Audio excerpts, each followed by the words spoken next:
MPC BiPC ఇంటర్లో ఏ group అయినా సరే best degree course India's first industry integrated AIDP degree. Call now.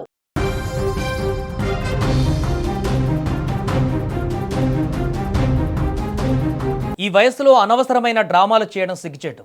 వెళ్ళి కొంత డబ్బు సంపాదించండి, ప్రశాంతంగా జీవించండి అంటూ సినీ నటి త్రిష తన ఇన్స్టా స్టోరీలో చేసిన పోస్ట్ ఇప్పుడు తమిళనాడు రాజకీయాలలో చర్చనీయాంశంగా మారింది. ఎలాంటి పేరు ప్రస్తావించకుండా పరోక్షంగా ఎవరినో టార్గెట్ చేసేలా ఆమె ఇన్స్టాలో షేర్ చేసుకున్న క్రిప్టిక్ పోస్ట్ తమిళ వర్గాలలో ఇప్పుడు హాట్ టాపిక్గా మారింది. ఈ వయసులో అనవసరమైన డ్రామాలు చేయడం సిగ్గుచేటు, వెళ్ళి కొంత డబ్బు సంపాదించండి, ప్రశాంతంగా జీవించండి అంటూ త్రిష తన ఇన్స్టా స్టోరీలో పోస్ట్ చేశారు. ఒకప్పుడు మనం ప్రార్థించిన జీవితం మనకు లభించడం ఎంతటి అదృష్టం అంటూ మరో కొటేషన్ను ఆమె పంచుకున్నారు. త్రిష ఈ పోస్ట్ ఎవరిని ఉద్దేశించి చేశారనే దానిపైన సోషల్ మీడియాలో రకరకాల ఊహాగానాలు మొదలయ్యాయి. త్రిష ఎవరికి కౌంటర్ ఇచ్చారంటూ అభిమానులు, నెటిజన్లు తెగ చర్చించుకుంటున్నారు.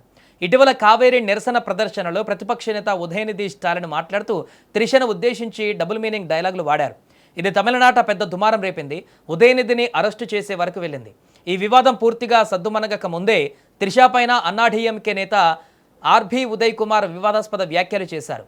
తూతుకుడిలో జరిగిన జయలలిత పేరావై సమావేశంలో ఉదయ్ కుమార్ మాట్లాడుతూ సీఎం విజయ్ తన ప్రియమైన త్రిషను డిప్యూటీ సీఎంగా ఎప్పుడు నియమిస్తారో చూడాలని తమిళనాడు మొత్తం ఎదురు చూస్తుంది అంటూ షాకింగ్ కామెంట్స్ చేశారు.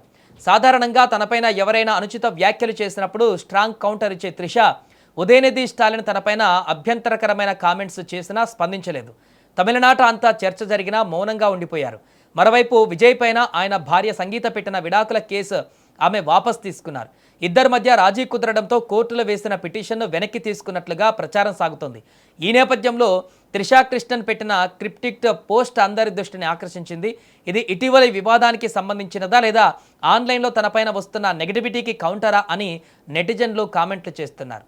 అయితే ఇవి 24 గంటలు కూడా కాకముందే కనిపించకపోవడం గమనార్హం. దీంతో ఆమె డిలీట్ చేశారా అనే సందేహం కూడా వ్యక్తం చేస్తున్నారు. ఇక తమిళనాడు స్టార్ హీరో విజయ్ రాజకీయాల్లోకి ప్రవేశించినప్పటి నుంచి త్రిషా పేరు ఆయనతో ముడిపెట్టి సోషల్ మీడియాలో అనేక రకరకాల ప్రచారాలు జరుగుతున్నాయి. ఇటీవల విజయ్ వ్యక్తిగత జీవితానికి సంబంధించిన కొన్ని వార్తలు కూడా వైరల్ అయ్యాయి. ఈ నేపథ్యంలో త్రిష తాజా పోస్ట్ ఎవరిని ఉద్దేశించి చేసిందనే దానిపైన సోషల్ మీడియాలో భిన్నమైనటువంటి అభిప్రాయాలు వ్యక్తమవుతున్నాయి. ప్రస్తుతం సోషల్ మీడియాలో మాత్రం ఇదే ప్రధాన చర్చగా మారింది. ఇటీవలి రాజకీయ వివాదాలకు త్రిష స్పందించరా, తనపైన వస్తున్న నెగిటివ్ కామెంట్లకు సమాధానం ఇచ్చారా, లేక పూర్తిగా వ్యక్తిగత జీవితానికి సంబంధించిన అంశంపైన ఈ పోస్ట్ చేశారా అనేది తెలియాల్సి ఉంది. ఏదేమైనా ఎలాంటి పేరు చెప్పకుండా త్రిష పెట్టిన ఈ 2 క్రిప్టిక్ పోస్టులు మాత్రం సోషల్ మీడియాలో ఇప్పుడు వైరల్గా మారుతున్నాయి.